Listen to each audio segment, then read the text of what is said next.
Hey everyone, and welcome back. Today, we're diving deep into history, but not the kind with glorious battles and noble kings you usually hear about.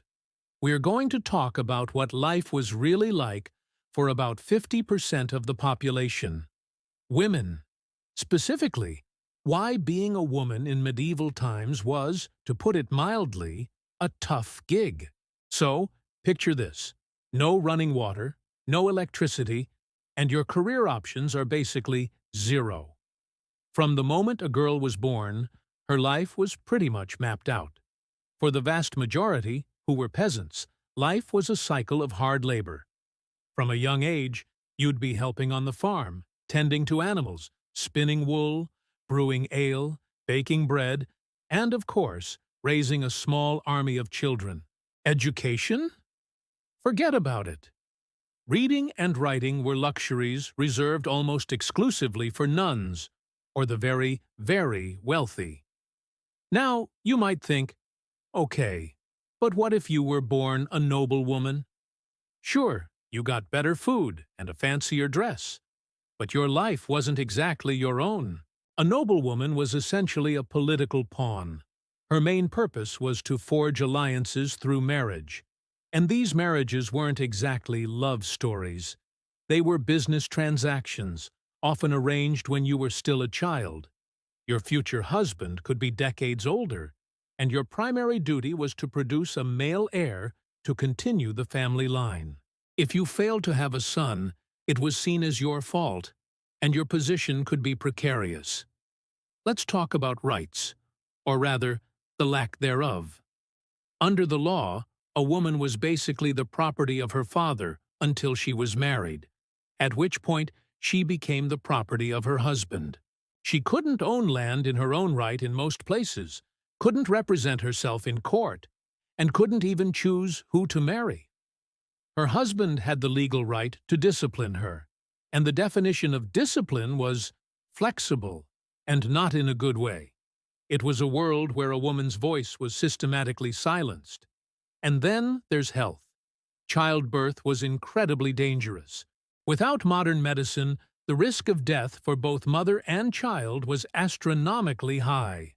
Infections, hemorrhages, and complications were common, and medical knowledge was limited and often based on superstition. A simple fever could be a death sentence. Women were expected to have many children, knowing full well that each pregnancy was a roll of the dice with their own life. It's a level of bravery we can barely comprehend today. Now, it's easy to look back and just see a bleak picture of oppression. And while that was a huge part of the reality, it's not the whole story. Women were not just passive victims. They were the backbone of the medieval economy and society. They ran households, managed cottage industries, and in many cases were skilled healers and midwives, holding communities together with their knowledge of herbal remedies and care. Think about the alewives, the women who brewed and sold ale. For a time, it was a female-dominated industry, a small pocket of economic independence, and even in a world designed to control them, some women broke the mold in spectacular fashion. Take Hildegard of Bingen, a German abbess who was a writer, composer, philosopher, and visionary. She wrote books on theology and medicine, corresponded with popes and emperors, and her music is still performed today. She was a powerhouse of intellect and creativity in an age that didn't expect it from her. Or consider Eleanor of Aquitaine, one of the most powerful women in European history. She was Queen Consort of France, then Queen Consort of England, and mother to 2 kings. She wasn't just a quiet queen in the background, she was a major political player who even participated in the Second Crusade. These women, and countless others whose names we'll never know, navigated their restrictive world with incredible resilience, intelligence, and strength. They found ways to exert influence, to protect their families, and to leave their mark. So, why does any of this matter today? Because understanding the struggles of the past helps us appreciate the progress we've made. The rights and freedoms that many women have today weren't just given. They were fought for over centuries by people who dared to imagine a different world. When we see the challenges women still face globally, like fighting for education, equal pay, and bodily autonomy, we're seeing echoes of this long historical struggle. The story of medieval women is a testament to the enduring strength of the human spirit.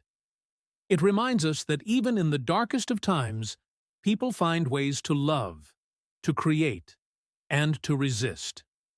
It's a complex legacy of hardship and incredible fortitude. That's all for today's journey into the past.